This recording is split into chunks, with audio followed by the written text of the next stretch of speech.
I am declaring quorum and calling the meeting to order. Today is May 22nd, and we are the Metro Council meeting at the Oregon Zoo. Georgia, could you call our attendance, please? Yes. Counselor Nolan? Present. Counselor Wong? Present. Counselor Rosenthal? Present. Counselor Gonzalez should be joining us shortly. Council President Clinton is excused. Counselor Simpson is excused. And Counselor Wills. I'm present. Thank you. I will now open the communications, public communications on non-agenda items. Georgia, please describe our procedures. If you are testifying in person, please come up to the front and notify me. If you are testifying on Zoom or by phone, please sign up by using the raised hand function in the reactions or more menu, or by dialing *9. When it is your turn to testify, I'll call your name or phone number. For those on Zoom, click accept to be promoted to a panelist. The Zoom window will close briefly before you rejoin as a panelist. You can turn on your camera if you'd like. Testimony is limited to 3 minutes and timer begins when you begin speaking. If you are testifying in person, there are timers located at your testimony table, on the wall, and on the digital screen. Please state your name for the record before testifying. You do not need to give your physical address. And Councilor Simpson, I do not see anyone in the virtual audience. I do not see anyone coming forward. Channel Counselor Simpson, and I will Excuse me.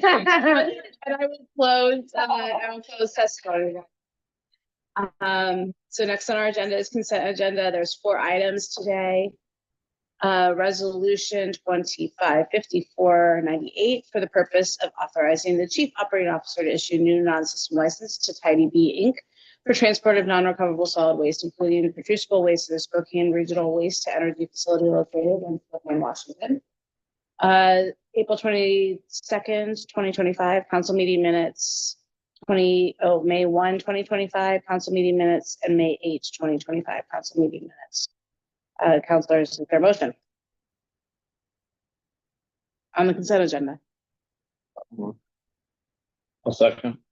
Moved by Councilor Wong with a second from Councilor Rosenthal. All in favor, please say aye. Aye. Aye. Any opposed? All in favor of our consent agenda. Now to the business of the day. Our resolution is 255499 for the purpose of adopting the Oregon Zoo strategic plan. So I want to first thank the zoo team for hosting us today and organize the lovely festivities of the morning. It was so exciting to be here celebrating Tula Zoo and the civic pride that we all have in Portland with the Royal Rosarians, with the news media, with members of the Zoo Foundation. And of course, the zoo is open today, so many interloping, just regular visitors getting to see a baby elephant and share our pride. So the resolution we're considering today is the zoo strategic plan.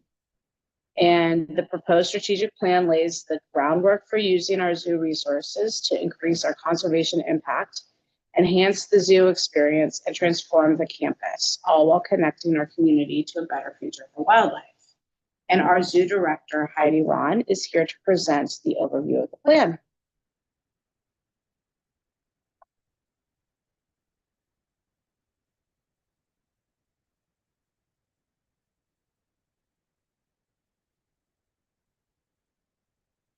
Counselors, thanks for being with us today. We celebrate the connection to conservation and wildlife that we foster in today's big announcement that Tula 2, the baby elephant, is the Grand Marshal of the Grand Floral Parade, is a testament to the pride our community has in the Oregon Zoo.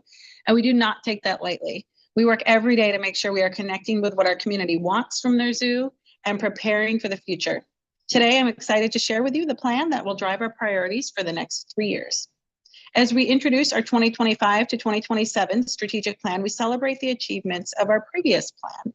Upgraded habitats that enhance animal well-being, expanded species recovery efforts, and conservation partnerships, inspiring new guest experiences, and much more. We completed our commitments from the 2008 Zoo Bond Measure and received support from our community to keep going. Next slide. The strategic planning process was informed by community and zoo visitor input. Your direction during the campus planning process helped to guide us, and we are anticipating transformative shifts to guide the trajectory of the zoo community over the next 10 years. The Association of Zoos and Aquariums led an analysis of industry trends that we all need to be planning for, and the Oregon Zoo used that data to guide our plan. A visual summary of the zoo's strategic plan can be seen here. And please note at the top, we are guided by everything we do around our mission to connect our community to the wonder of wildlife to create a better future for all.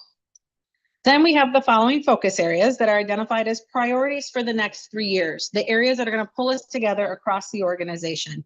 And those are transform the campus, increase conservation impact, and enhance the zoo experience. We continue to prioritize community trust, engagement, and support, and our desired outcomes seen here reinforce that. At the foundation of our strategic plan are our core commitments to our staff and to local and global communities. As we dig deeper into the plan, it's clear there's never been a more important time to come together for wildlife. Next slide, please. 1 year ago, we celebrated our community's approval to continue investing in the zoo's transformation. The 2024 Zoo Bond Measure will provide us an estimated $380 million of investment over the next 10 to 15 years. Building off of our success with the last bond measure, we will continue to maintain public trust through accountability and communication. We are about to recruit for our Zoo Bond Citizens Oversight Committee, which will report back to you on any risks and recommendations to achieve the outcomes identified in the ballot measure and ensure we are managing the funds responsibly. As part of that reporting, we established metrics and monitoring protocols that tie back to the ballot measure commitments.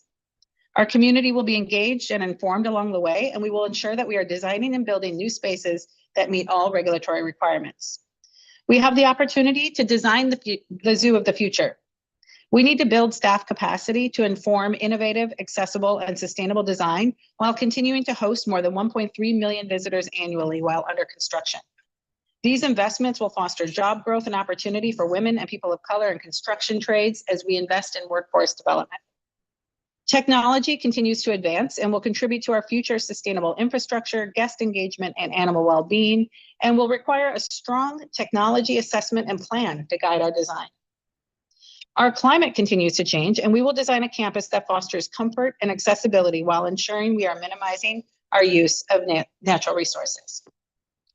You approved a zoo campus plan and secured the funding to support this transformation. We will be accountable with those funds and deliver on our promises in the 2024 ballot measure. Next slide. The Federal Endangered Species Act is under threat. Funding to recover these species is at risk, and habitats that provide homes for wildlife continue to degrade. We know that zoo visitors expect and need us to continue assisting with endangered species recovery efforts and saving animals in their native habitats. Our work is guided by a conservation action plan, and our focus for the next 3 years will be to increase our species recovery programs. In this year's budget proposal, we've added staff capacity so we can increase our endangered species recovery efforts. We're adding staff with species propagation expertise and partnership and fundraising capacity. To grow this area of work, we need to diversify our funding sources and aim to find new partners and donors to invest in endangered species recovery. We will continue to work directly to connect our community to conservation, like this season's Pika Watch, where community track pika sightings so scientists can evaluate their recovery after wildfires. We will invest in our youth programs to build wildlife conservation identities. Youth are our future, and wildlife will depend on them. Our next major investment in expanding our species recovery efforts will be with the Mazama newt, which is endemic to the Crater Lake and almost extinct. In partnership with the National Park Service, we will attempt to propagate this species while the invasive and predatory crayfish is managed in the lake. When the National Park Service deems the lake is healthy for a reintroduction effort, we aim to have a newt population ready to be restored.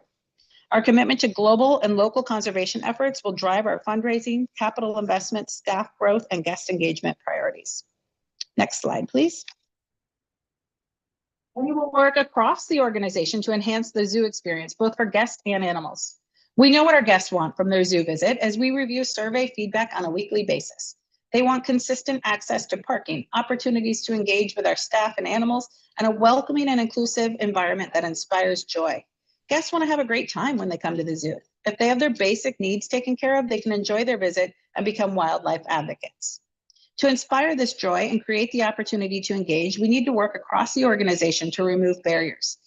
We will foster multilingual interpretation material and staff engagement, connect with community partners to increase access to the zoo, and upgrade the campus with a focus on accessibility for guests with physical and unapparent disabilities. Enhancing the zoo experience requires staff across the organization to collectively address the challenges our visitors face and help us improve.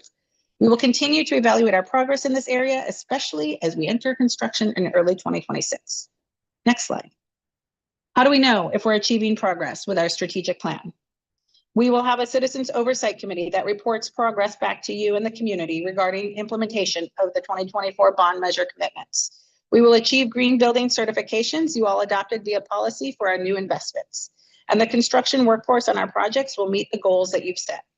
Endangered species recovery efforts will be evaluated based on expansion with a goal of 2 additional species by 2027 and growth and fundraising to support this work. We will continue to evaluate the zoo experience via guest feedback, animal well-being monitoring, and employee engagement. Next slide. How we do all of this work is critical to our success. We will continue to invest in staff development, data collection and evaluation, continuous improvement and operational efficiency, a focus on ensuring we are fostering access to marginalized communities, and working across divisions to achieve success. I want to take a moment to thank the zoo leadership team that's in this room with us today that co-created this plan and will be responsible for helping to drive it forward. Next slide. The zoo is committed to connecting our community to the wonder of wildlife. Thank you, counselors, for your involvement, investment, and support. Next slide. Any questions? Any questions for Heidi? Councilor Rosenthal. Yeah, thank you, Chair.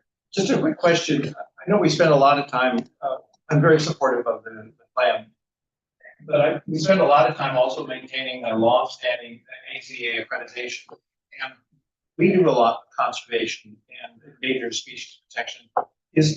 Does the AZA have an overriding conservation protection and endangered species program that we sort of nestle our work into?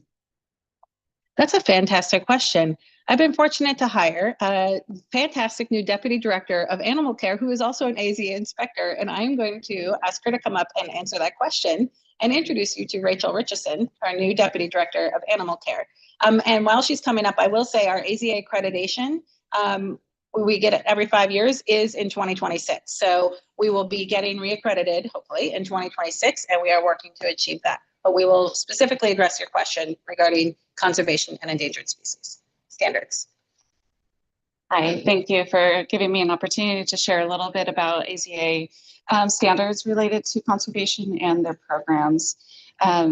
There is a specific accreditation standard that requires us to participate in conservation. So there's that piece that our mission fits right into that requirement. The other piece is kind of a AZA standard program. It's called SAFE, Saving Animals from Extinction. So that's kind of an AZA program that institutions like us participate in a SAFE program. So for instance, there is a SAFE giraffe program. And that SAFE giraffe program is supporting conservation in the wild, and also supporting facilities like us who share educational messages about the species. So there's kind of many layers. Our programs don't have to fit into an AZA SAFE program, but if they do, it kind of amplifies our efforts. So there's not just one way to go about it, and that's the beauty of AZA accreditation, is they give facilities opportunities to meet the standards in a way that makes sense for each institution.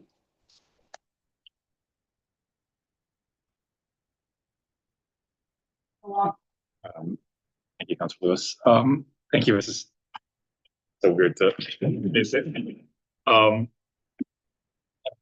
Two questions. I think overall this is a great plan. First, I saw there's going to be additional fundraising for conservation. Well, Who do you intend to fundraise? For? That's a great question. Two areas we're focusing on. We have a partner, our support organization, the Oregon Zoo Foundation, has launched a conservation committee that is looking at different ways to access resources to support the species recovery efforts. They are just getting launched, but they have a lot of energy and creativity, and we're looking at various ways that we can tap into either environmental and social governance funds from corporations who have to meet biodiversity goals, specific donors who are focused on conservation and species recovery. And then we are going to be hiring a conservation coordinator this summer, and the goal of that position is to help us partner with other government and NGO organizations and together try to amplify and identify and help grow funding for conservation. So less government funding. Yes, the government funding is at risk. We continue to advocate for government funding to at least maintain, particularly from our federal partners. But we do see that continuing to be a risk for the recovery of the species we're working with. So we need to diversify. Second question.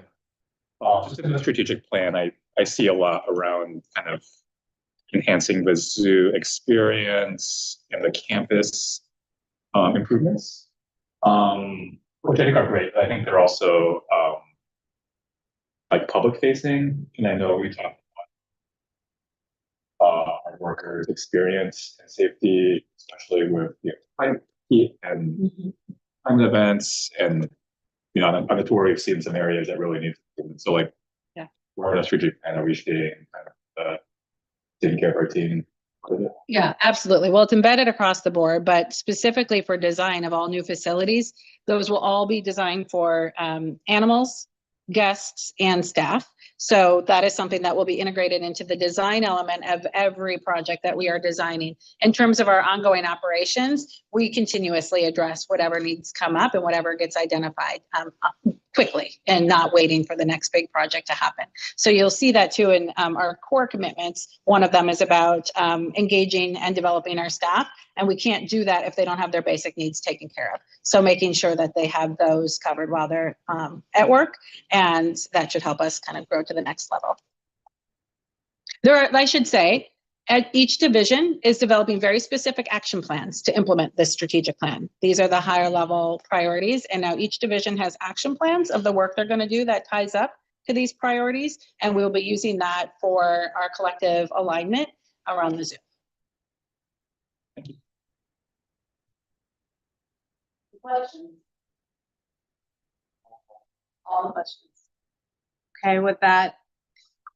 Can I ask one more question? And this is just a personal question. We recently lost one of our most loved animals at the zoo. Are red pandas on the red list internationally? By red list, I believe you're referring to the International Union, the IUCN list.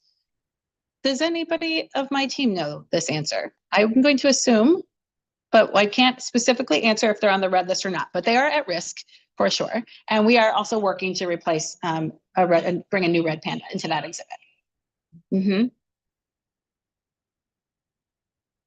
Thank you. The red panda is considered endangered on the red list through IUCN. Thank you. Counselor, no question. I just want to offer my apologies. I was on the panel out in PCC, and great to be here and happy to hear that the announcement for our Rosarian chief. What do we? Grand Marshal of the Grand Floral Parade. Mouthful. I'll resort to Rosarians are not actually the Rose Festivals. It was explained. Oh, okay, all right. Darn. See, I miss all the things. But happy to be here at the zoo and see you.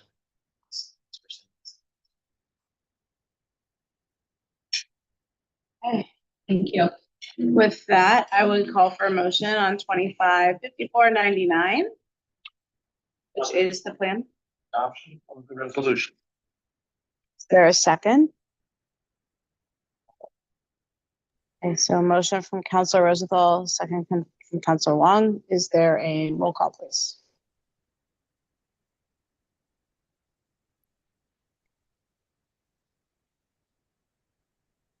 Sorry. Yes. Counselor Nolan, Yes.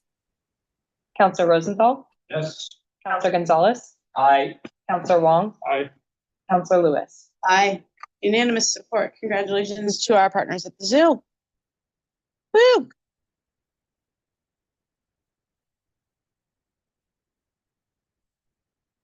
So our next item of business is the fiscal year 2025-26 approved budget, and we're going to have council discussion.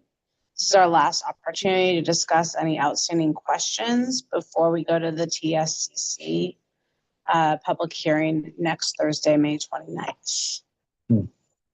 Counselors, any budget questions? We have Brian here. We've got other smart people here.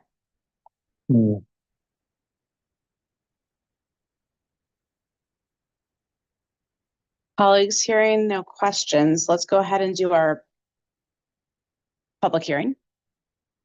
So the next item of the agenda, I'm going to open a public hearing. The item is 5.1.1, the public hearing on fiscal year 25-26 approved budget. And Georgia, could you please read the procedures for the public testimony? If you are testifying on Zoom or by phone, please sign up by using the raise hand function in the reactions or more menus, or by dialing *9. If you are testifying in person, please come up to the front. When it is your turn to testify, I'll call on your name or phone number. For those on Zoom, click accept to be promoted to a panelist. Your Zoom window will close briefly before you rejoin as a panelist. You can turn on your camera if you'd like. Testimony is limited to 3 minutes, and the timer begins when you begin speaking. If you are testifying in person, there is a timer on the window up there. Please state your name for the record before testifying. You do not need to give your physical address. And Counselor Lewis, I do not see any hands raised in the virtual audience, and I do not see anyone coming up in person. Okay, we'll give it I have a clarifying question for the public testimony Oh, no. or for the budget. for budget. Sorry. Let's close this and then we'll go back to your question. I'll give it one more beat for anybody here. Anybody have a question? Anybody online? Okay, so I'm gonna close testimony and close our public hearing and return to the bigger agenda item of 5.1, our council discussion of the approved budget. Brian, ready yourself because we've got a question. Yeah, thank you. Just, in years past, we've had process for council budget notes. And I'm wondering where if that would happen this year in the process, or if there are budget notes for us to consider. I believe that we have a day set aside for discussion of budget amendments and notes. I'm not aware of any proposed notes at this time, but that may, that may not be the case. So, but I believe, We have moved this closer to Brian, Mr. Kennedy. You could please introduce yourself. Thank you, Brian Kennedy, Chief Financial Officer at Metro, he, him pronouns. So I believe the forms went out to council. So if you desire to initiate one, you have the materials. If you need help from staff, please let us know. We typically have time set aside after the TSCC hearing. So I don't have the date in front of me, but I think that first week in June, we'll have a work session opportunity to consider any notes or amendments that are proposed. And then I believe the following week, council will consider any council initiated notes or amendments, as well as any staff budget amendments that come up prior to adopting the budget the following week. So we have no submitted notes as of. Great. Well, yeah, I'm gonna thank my colleagues then for putting everything into the budget that they were hoping for. I just watched portions of the 13-hour Portland City Council meeting yesterday with 120 budget amendments. They got through 30 in 13 hours. So just, yeah, stark contrast. Thank you for that. democracy in action. Messy side. Anything else? We still have much of the budget process in front of us, TSCC. So. Okay. Well, thank you, Brian, and I will bring us to the end of that agenda item and move us on to our Chief Operating Officer communication. Thank you.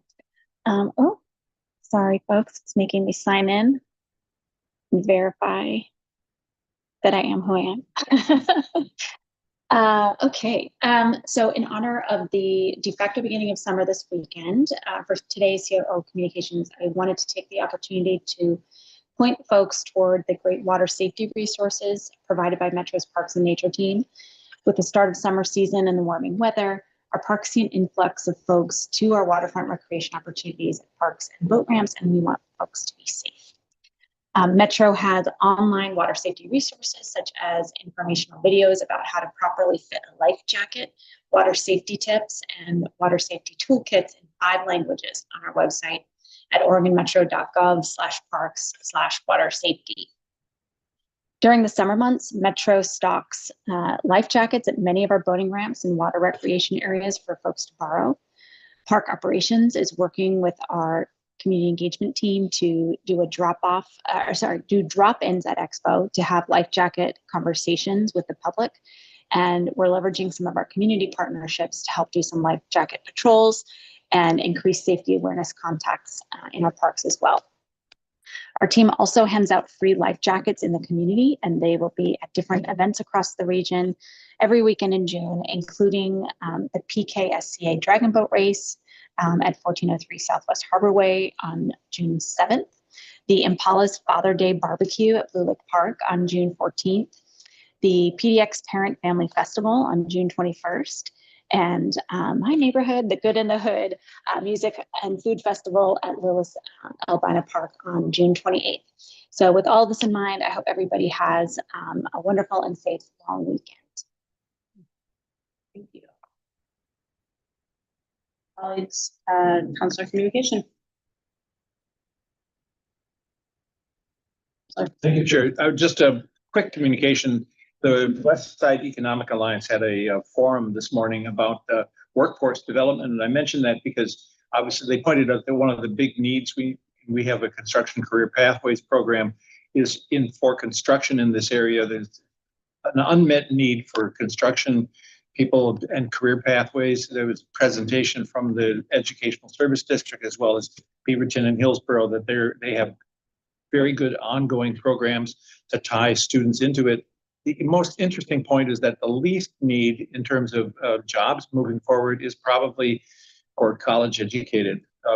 We need more of the trades educated and apprenticeships, but there's a great support for the apprentice program throughout the state of Oregon and some ideas of consolidation to make it a little bit more effective.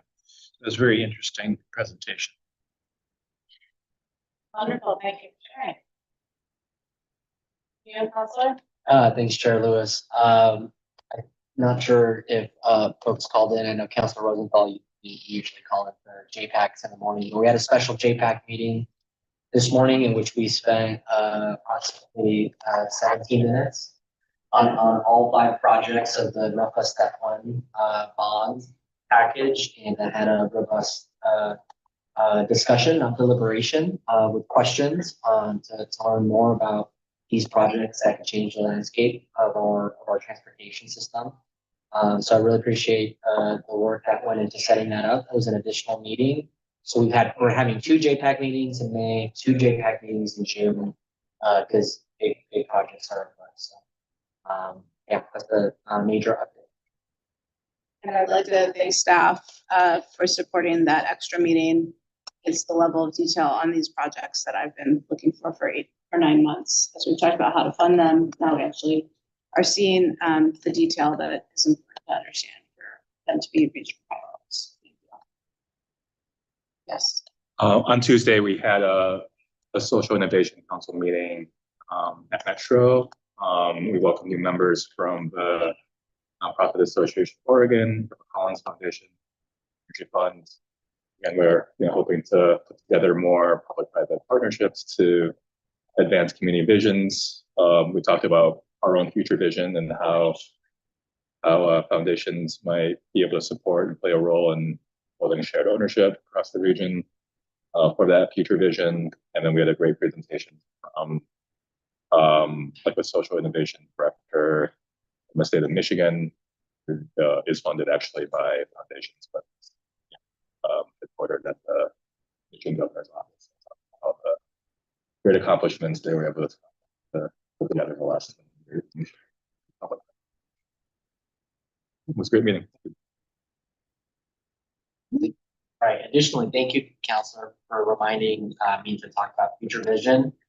But also, my respects, man. You're always fundraising, so I appreciate that for your expertise in philanthropy and helping our philanthropic sector see themselves weaved into Metro and the work that we do. A small anecdote, and then I'll call to action. But I had a really nice coffee with Chair Harrington, Washington County, on Monday, and she was talking about when she moved to Portland in the late '80s, early '90s, the first Future Vision project that we did. Apparently, Metro mailed out like a big packet to every single household in the region.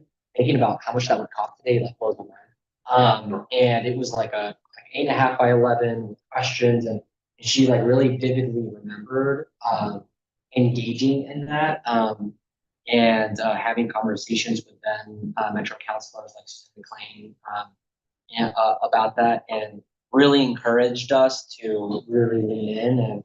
And she's excited that Metro is doing that project. So, which leads me to my call to action, colleagues. If you and I have not talked about preliminary commission list and candidate applications, let's make sure that we talk about that. I want to make sure that that your expertise and your perspective from your leadership in the region is well reflected on that, so that we can launch this. And then for me, I want to celebrate the work of Metro alongside our partners, City of Portland, ODOT, City of Lake Oswego, TriMet, on the Willamette Shoreline Consortium. And for those of you who don't know, it is a trolley line, shoreline that goes all the way from Lake Oswego into South Waterfront in City of Portland. And yesterday we sat in the Bill Nato trolley, newly deemed Bill Nato trolley, after it got moved to a battery-powered electric rail service for the first, I think, full completion of the whole line, 6 miles.